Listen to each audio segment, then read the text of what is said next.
귀한 찬양 감사드립니다. 하나님께서는 우리의 영원한 찬양의 이유가 되십니다. 우리 하나님을 찬양합시다. 할렐루야. 아멘. 오늘 또 추운 날씨에 오신 분들 반갑지요. 우리 집사님, 권사님도 오셨구나. 우리 성도님들 세상이 살기 어려울수록 모이기에 힘쓰시고 서로 기도하고 축복할 때 주께서 교회를 통하여 또 우리의 일터를 통하여 우리의 삶을 지켜주실 것입니다. 우리 서로 격려하며 인사합시다. 한 주간 수고 많으셨습니다. 네, 축복합니다. 사랑하는 여러분, 우리 2016년 새해에 우리는 하나님의 능력에 관심 갖고 주목하기 원합니다. 특별히 새해 들어서 불확실하고 불안한 상황들이 곳곳에서 하루가 멀다 하고 일어나고 있습니다. 하나님의 능력은 영원한 능력입니다. 영원한 능력. 즉 하나님은 나의 나이나 성별, 직업, 취미, 나의 지정의 어떤 것에도 불문하고 하나님은 누구에게나 베푸시는 하나님의 능력입니다. 그러므로 누구나 하나님의 능력을 받을 수 있습니다. 언제나 받을 수 있습니다. 그래서 하나님의 능력을 우리는 사모해야 합니다. 지난 주일에는 원수를 사랑합시다 말씀을 나눴지요. 그것이 능력 중에 능력에 해당된다면 오늘은 능력 중에 능력 넘버 2, 그거랑 버금가는 능력을 살피고자 합니다. 에베소서 1장에서 3장은 구원받은 성도들이 모인 교회는 어떠해야 하는지를 말씀하고 있습니다. 교회는 이러이러해야 한다. 그리고 4장, 5장, 6장에는 성도, 개개인은 어떻게 살아야 한다 말씀합니다. 특별히 마지막 때를 당하여서 5장에서 그리고 오늘 본문에서 구체적으로 우리에게 지혜의 말씀을 주십니다. 세월을 아끼라. 때가 악하니라. 때가 악하니까 세월을 아끼라. 기회를 포착하라. 어떤 것을 값을 치르고서라도 좋은 기회, 아주 소중한 기회들을 잡을 줄을 알아야 한다. 어리석은 자가 되지 마십시오. 주님의 뜻이 무엇일까? 내가 직장에서 일을 할 때 주님의 뜻은 무엇일까? 학생들이 공부할 때 주님의 뜻은 무엇일까? 목회자가 목회할 때 주님의 뜻은 무엇일까? 이해하라 했습니다. 술 취하지 마십시오. 술 취하면 방탕하게 됩니다. 이성을 잃어버리고 인간의 욕망, 짐승 같은 사람이 됩니다.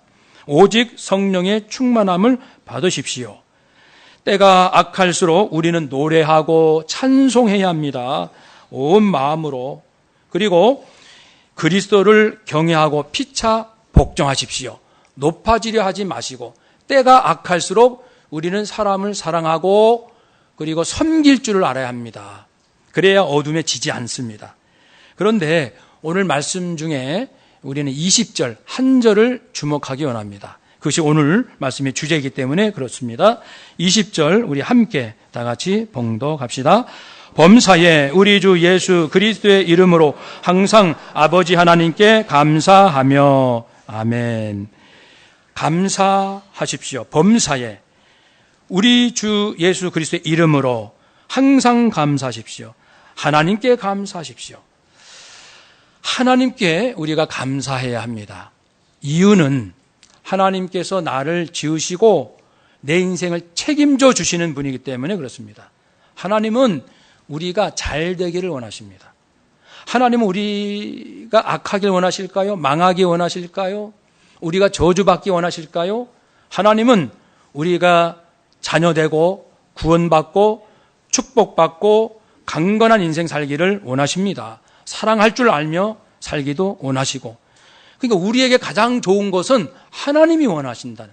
그래서 우리가 하나님께 감사해야 합니다. 누군가가 영원토록 내 인생 잘 되라고 이렇게 챙겨주는 존재가 어디 있습니까? 바로 하나님 우리 아버지이십니다.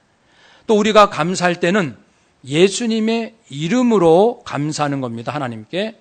왜냐하면 예수님을 통해서 우리가 구원받았고, 예수님 통해서 사랑받고, 예수님 통해서 지혜받고, 예수님 통해서 능력을 받기 때문에 모든 감사는 반드시 예수님 이름으로, 예수님을 통해서 우리가 하나님께 감사를 드립니다. 그리고 이제 범사에 감사라고 했습니다. 오늘 말씀은 여기에 있습니다. 범사에 항상 감사하십시오. 어떤 상황에서도 감사하십시오. 과연 우리는 감사를 잘하고 있나요? 지난 한 주간 학교, 가정, 직장 생활, 교회 생활 하시면서 감사치 못하고 원망, 불평한 적은 없었는지 잠시 생각해 봅시다. 남편에게 감사가 됩니까? 아내, 부모에게 감사한 마음을 가질 수 있습니까? 여러분, 우리가 살면서 느끼는 감정이 많지만 인간관계에서 크게 세 가지로 압축할 수 있을 것 같습니다. 첫 번째는 당연합니다. 이런 감정이에요. 당연합니다. 두 번째는 황송합니다. 너무너무 감사합니다. 세 번째는 섭섭합니다. 이 당연하다는 감정은 심은 대로 거둔 것을 말합니다.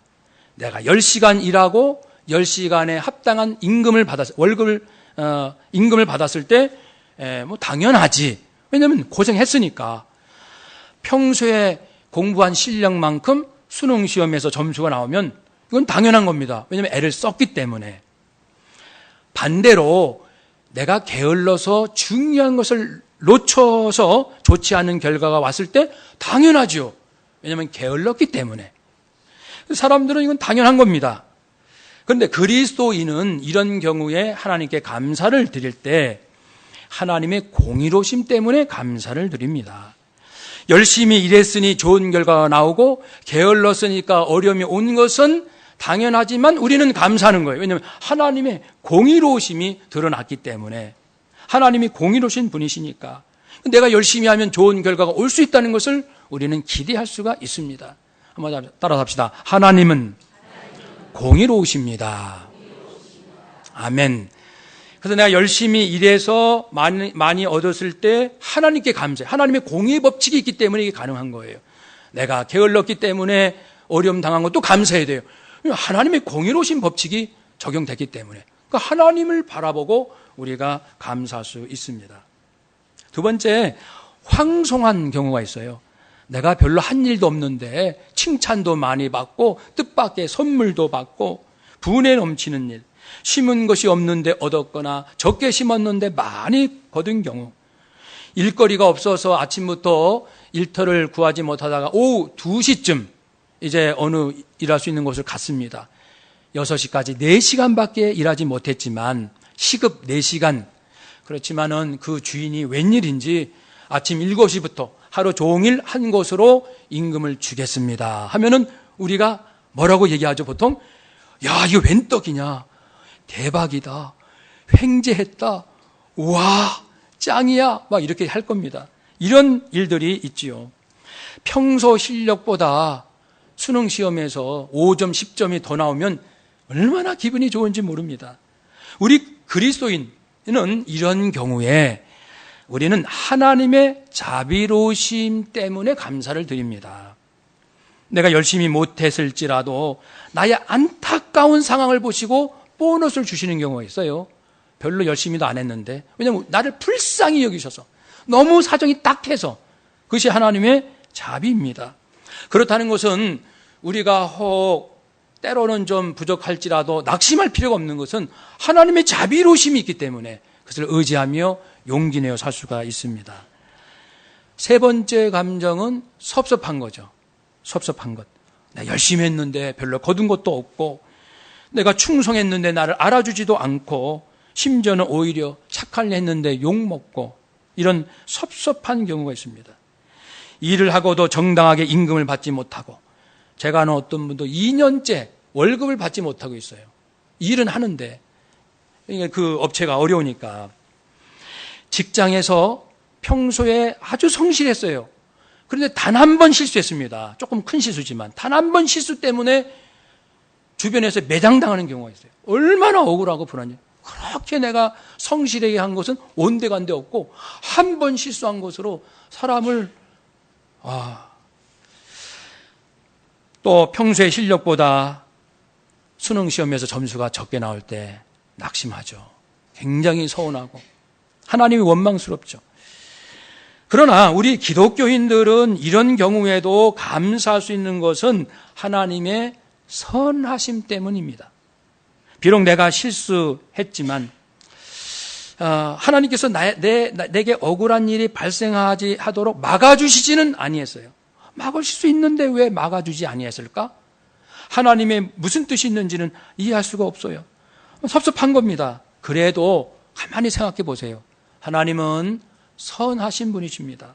하나님은 악한 분이 아니십니다. 그러므로 궁극적으로 구원받은 자녀에게만 해당되는 것인데 내가 실수를 하고 내가 부족했다 할지라도 하나님은 나의 연약함을 다시금 새롭게 해주시고 회개하게 하시고 내 단점을 알게 해주시고 나의 그 부족한 부분을 깨닫게 해주시고 이런 과정들을 겪어서 점점점 괜찮은 사람으로 만들어 주시는 거예요. 하나님의 뜻은 결국은 선한 길로 잘 되는 길로 가신다는 것을 우리가 믿는다면 억울한 경우에서도 감사할 수가 있습니다. 그리고 또 우리가 어려움을 당해도 그런 경우 있잖아요. 내가 좀 다쳤는데 오른팔을 다쳤는데 하나님 감사합니다. 왼팔은 괜찮습니다. 이만큼도 감사합니다. 1,000만 원을 잃었습니다. 하나님 감사합니다. 2,000만 원 잃지 않게 하시니 감사합니다. 그런 기도를 드린다는 것은 뭐냐면요. 지금 내가 이 어려움을 감당할 수 있다라는 신앙 고백이에요. 지금 어려움이 왔지만 감사합니다. 더 나빠지지 않은 것. 그것은 뭐냐면 이쯤은 내가 감당할 수 있습니다. 라는 신앙 고백으로 오히려 감사할 수가 있습니다. 당연합니까? 황송합니까? 섭섭합니까? 우리는 어떠한 경우라도 그리스도인들은 하나님께 감사의 이유가 되어 감사할 수 있기를 주의 이름으로 축복합니다. 감사하는 자에게 하나님은 소망을 주셔요. 원망하는 자에게서는 소망을 거둬가시고 감사 어떠한 경우에도 감사하는 자에게는 하나님의 그 미래, 하나님의 그 전능하심으로 소망 가운데 인도하십니다.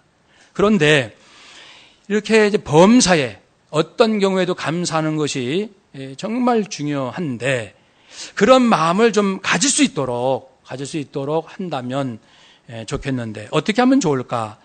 방법을 제가 한번 나눠보겠습니다.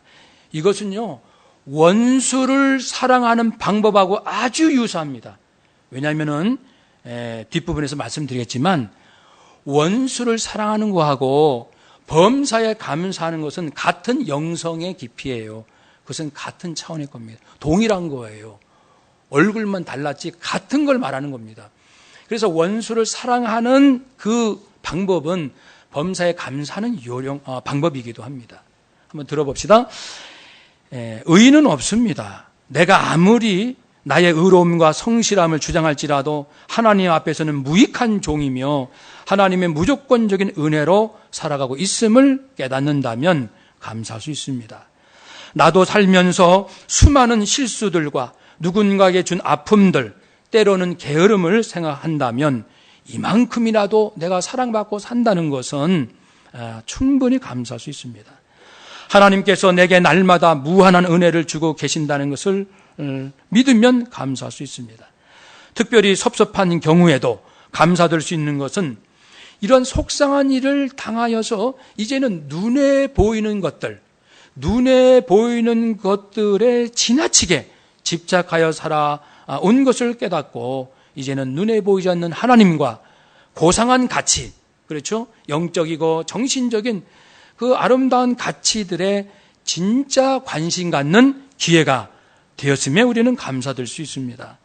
나에게 아픔과 피해를 준 사람을 미워하지 아니하고 저주하지 아니하고 그 사람에게도 하나님의 구원과 그 사람에게도 공의와 사랑, 함께 하시기를 기도드린다면 우리는 감사할 수 있습니다. 사실 내가 누구를 원망하는 것은 내 권한이 아닙니다. 엎질러진 상황을 하나님께 맡겨야 합니다.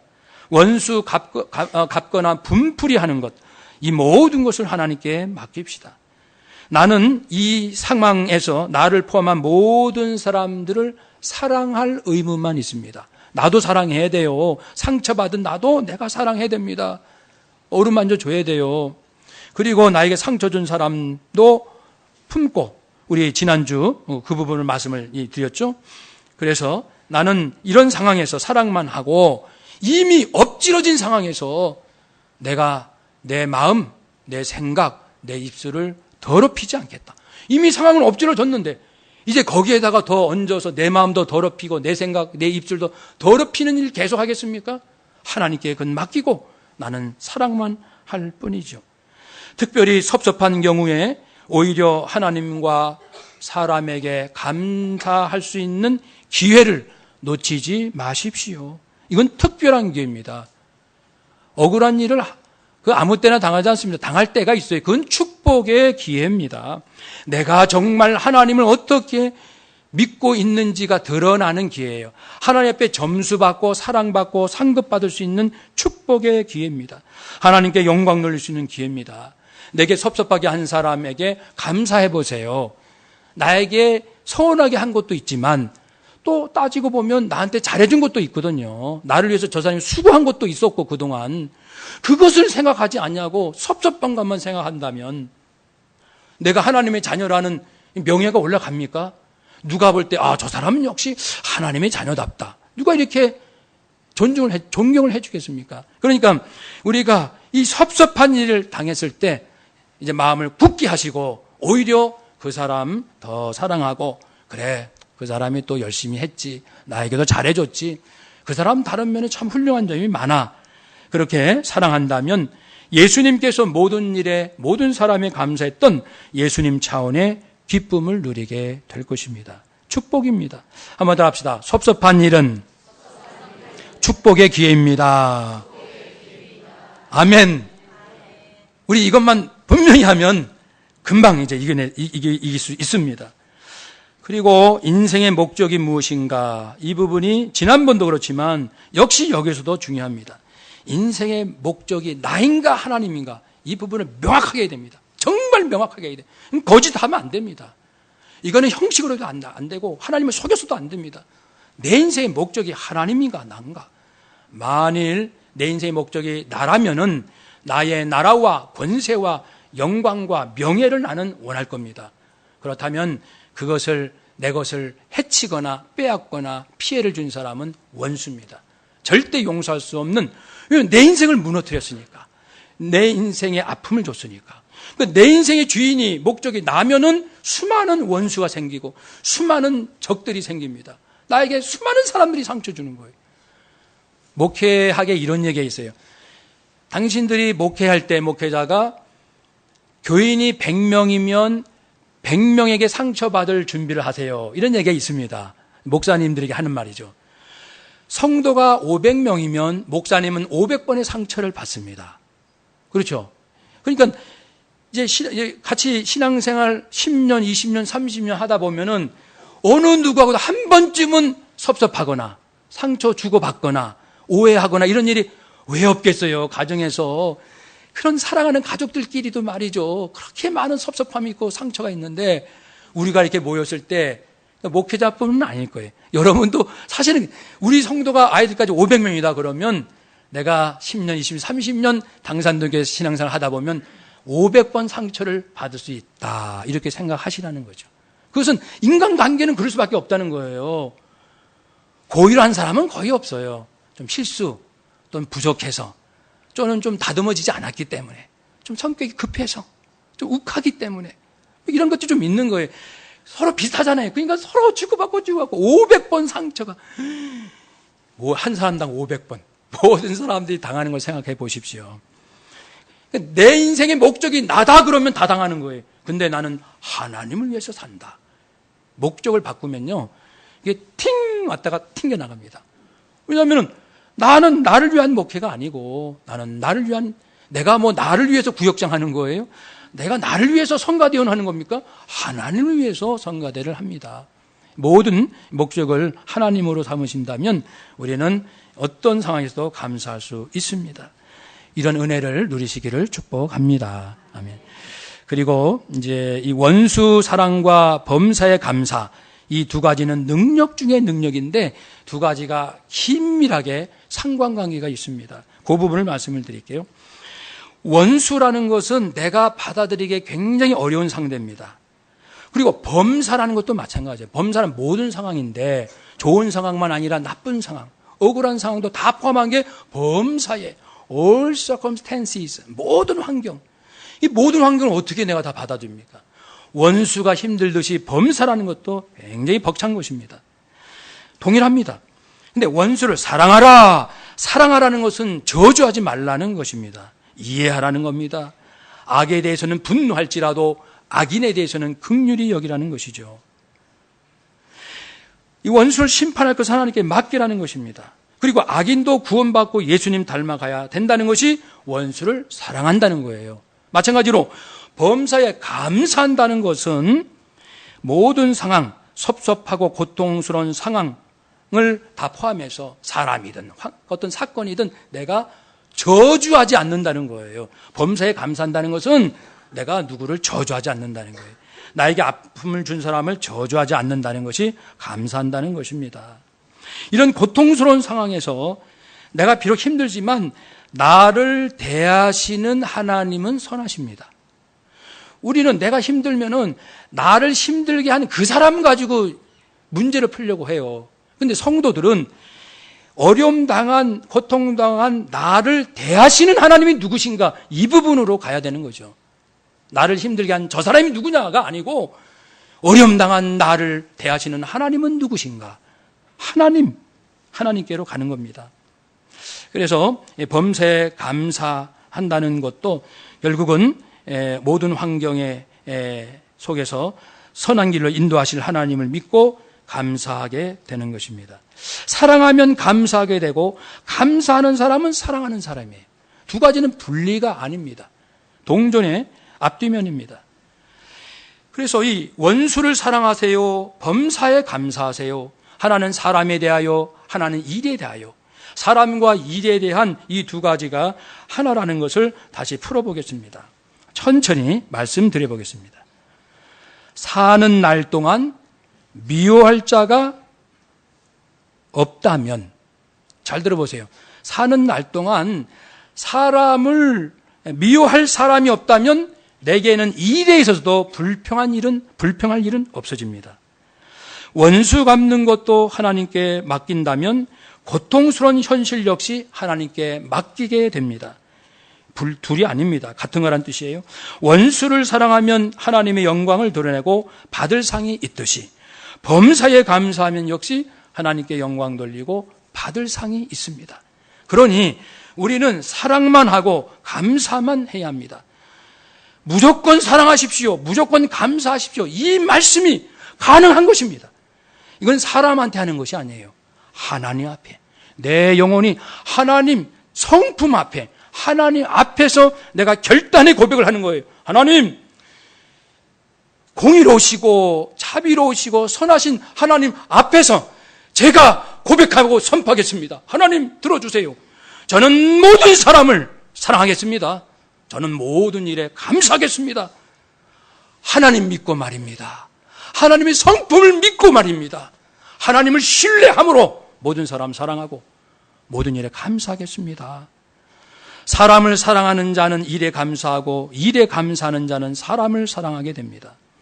그리고 하나님은 지금 이렇게 우리 삶을 통치해 가시는데 정말 우리는 때때로 내가 부자 되고 건강하고 출세하고 업적을 남기고 유명한 사람이 되고 존경받고 그런 사람이 되길 원하잖아요.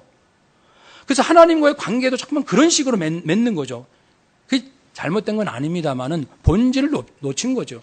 하나님께서 우리 각 사람 인생을 이렇게 개입하셔서 이끌어 가시는 중요한 목적은 눈에 보이는 어떤 것을 얻는 게 아니고 우리 자신이 하나님의 성품처럼 한번 더 합시다. 사랑하는 사람, 감사하는 사람, 그런 사람 되기를 원하시는 거예요. 그것만이 영원히 남는 거예요. 돈도 없어지고 직장도 없어지고 업적도 없어질지라도 사랑하며 살았던 것, 감사하며 살았던 것, 그것만은 영원히 하나님께서 기억하시고 하나님께서 품어주실 거예요. 이것이 거룩한 영성입니다. 예수님이 그렇게 살아가셨어요. 예수님은 모든 일에 감사하시고 모든 사람을 사랑하셨습니다. 왜 그럴까요? 예수님은 하나님을 신뢰하셨기 때문에, 자기를 보내신 아버지 하나님을 믿고 신뢰하였기 때문에 그렇게 사셨던 것입니다. 그래서 우리가 이제 기도해야 돼. 금년도 우리 하나님의 능력을 주목하는데 이 능력을 달라고 강력하게 기도합시다. 다시 한번 따라합시다. 하나님, 저로 하여금 원수를 사랑하게 하옵소서. 범사에 감사하게 하옵소서. 아멘. 구하고 찾고 두드리면 어찌 하나님께서 이 일을 허락하지 않으시겠습니까? 하나님께서 그렇게 너희들 그렇게 살라고 그렇게 말씀하신 분께서 우리가 그렇게 살고 싶다는데 왜 외면하시겠어요? 믿음을 가져야 합니다. 끝으로 약간 슬픈 얘기를 나누겠습니다. 요즘 혹독한 겨울 되면은 가장 딱한 분들이 저 유럽으로 가는 난민들, 그리고 어제 뉴스에도 나왔습니다만은 비닐 한 장으로 방문과 창문으로 삼고 살아가는 할머니. 비닐을 이렇게 들치면 바로 방이에요. 그래서 기자가 들어가서 그 할머니가 이제 전기 장판이겠죠? 거기에 이제 이불 덮고 앉아 계시는데, 그래서 그 온도를 재봤어요. 실내 온도. 6도에 6도. 이렇게 추운 날씨도 그 할머니 집은 6도.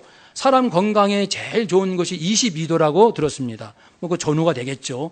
6도는 한두 시간은 견디지만 이것이 몇 날 하면 저체온에 관련되지 않을까요? 전 잘 모릅니다만 굉장히 건강에 문제가 생기겠죠. 그럼 제가 그 뉴스를 보면서 우리 할머니는 저렇게 혼자 저렇게 되셨을까? 상상을 일부러 해봤습니다. 저 할머니는 자녀를 모두 잃었거나 자녀로부터 버림받으셨을 수 있겠구나. 할머니는 자신의 재산을 어떠한 이유인지 몰라도 모두 잃어버리셨겠구나. 저 할머니는 너무 무지해서 조금 하면은 괜찮은 환경을 만들 수 있는데 무지하니까 할 줄을 모를 수도 있겠구나. 아니면은 주변에 마음이 따뜻한 이웃이 한 사람도 없는 거예요. 할머니가 그렇게 돼도 누구 하나 비닐도 막 이렇게 찢어져 있더라고요. 하도 낡은 비닐이라 가지고요. 이렇게 막 삭은 비닐에 어느 누구 주변에 세상에 이렇게 도와주는 사람이 없는지, 아니면은 주민등록조차 없어서 월 국가에서 20만 원 주는 보조금도 받지 못하는 그런 할머니. 그러니까 이제 어떻게 보면 죽기만을 기다리는 할머니. 여러분, 이 할머니가 기독교인이라면 하나님께 어떤 감사를 그 상황에서 드릴 수 있을까? 우리가 그 상황이라고 해봅시다. 내가 자식이 나를 다 버려요. 나는 가진 게 아무것도 없어요. 나를 도와주는 이웃이 없어요. 언제 죽을지 모르는 참 그런 딱한 상황에 있을 때 나는 하나님께 무슨 감사를 드릴 수 있을까요? 그런즉 너희는 어떻게 행할지 자세히 주의하여 지혜 없는 자 같이 하지 말고 오직 지혜 있는 자 같이 하여 세월을 아끼라. 때가 악하니라. 그러므로 범사에 우리 주 예수 그리스도의 이름으로 항상 아버지 하나님께 감사하라. 우리 할머니, 우리가 돕는 것은 우리가 돕는 문제일지라도 그 할머니 자신은 정말 좀 죄송스러운 말씀으로 그런 상태에서 얼마 살지 못하여 주님께 부름을 받는다 할지라도 그 할머니는 자기 그 자리에서 정말 뜨거운 가슴으로 하나님 감사드립니다. 저를 구원해 주셔서 저는 지금 죽어도 아버지 품에 갑니다. 하나님, 제가 이렇게 힘들고 어려워 보니 이 땅에 어려운 사람들 입장을 알게 되고 그들 위하여 기도하는 자가 되게 하시니 감사합니다. 하나님, 이렇게 충분히 감사를 하셔야 돼요. 그 할머니는 우리는 어떤 상황일지라도 우리 나름대로 범사에 감사하며 살아야 합니다.